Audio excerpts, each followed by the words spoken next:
আসসালামু আলাইকুম। আপনি আছেন তৌফিক সম্পাদকীয় পর্বে। আজকের বিষয় ইসরায়েল ও ইরানের যুদ্ধ, মধ্যপ্রাচ্যের অশান্ত ভবিষ্যৎ। উপস্থাপনায় আমি জরিয়া তোহা। প্রিয় দর্শক, আপনি আছেন তৌফিক সম্পাদকীয় পর্বে। আজ আমরা আলোচনা করব বিশ্বের অন্যতম আলোচিত ও উত্তেজনাপূর্ণ সংঘাত ইসরায়েল ও ইরানের মধ্যকার যুদ্ধ নিয়ে। যুদ্ধের সূচনা কিভাবে শুরু হল? বর্তমান ইসরায়েল-ইরান যুদ্ধের শেকড় অনেক পুরনো।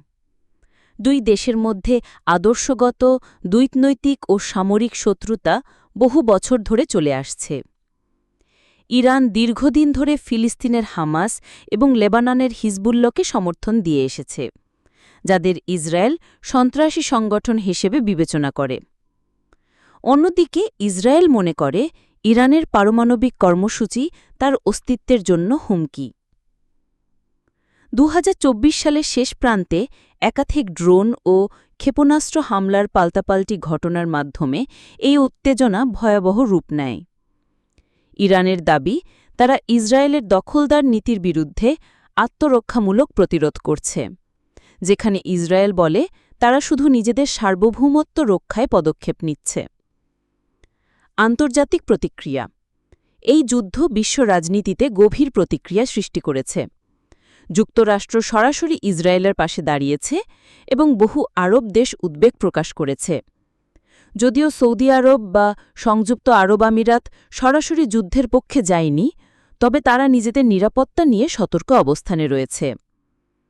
চীন ও রাশিয়া যুদ্ধ বন্ধে আহ্বান জানিয়েছে, তবে তারা ইরান বন্ধ অবস্থানে অবস্থান করছে।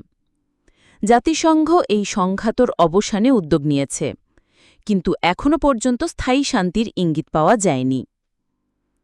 যুদ্ধের রূপ, প্রযুক্তি ও টার্গেট। এই যুদ্ধে আধুনিক প্রযুক্তির ব্যাপক ব্যবহার দেখা যাচ্ছে।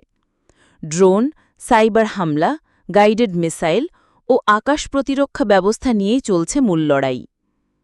ইসরায়েল ইতোমধ্যে ইরানের সিরিয়ায় থাকা বেশ কিছু সামরিক ঘাঁটি লক্ষ্য করে হামলা চালিয়েছে। অন্যদিকে ইরানও তেল আভিভ ও হাইফার মতো শহরের দিকে দূরলম্পী ক্ষেপণাস্ত্র ছুড়েছে।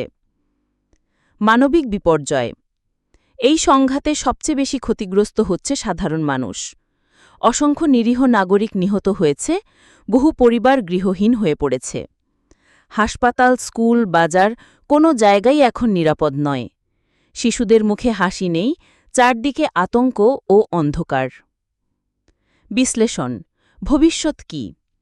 এই যুদ্ধ যদি অব্যাহত থাকে, তাহলে শুধু মধ্যপ্রাচ্য নয়, গোটা বিশ্বের শান্তি ও নিরাপত্তা হুমকির মুখে পড়বে। তেল সরবরাহ বন্ধ হলে বিশ্ববাজারে জ্বালানির দাম হঠাৎ করে বেড়ে যেতে পারে। ইসলামী দেশগুলোর একতা ভাঙনের সুযোগও তৈরি হতে পারে।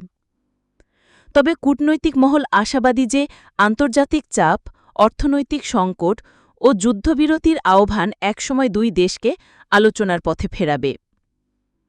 ইসলামী দৃষ্টিকোণ থেকে বার্তা। ইসলাম শান্তির ধর্ম।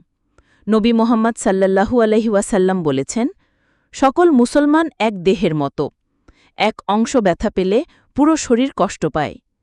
ইরান ও ইসরায়েলের এই যুদ্ধ মুসলিম উম্মার ঐক্য ভেঙে দিচ্ছে।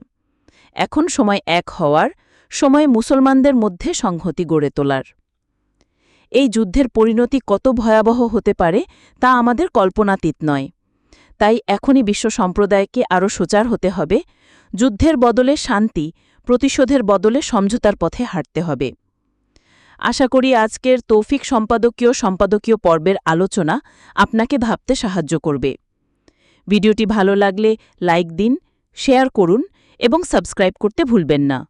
খুদা হাফেজ।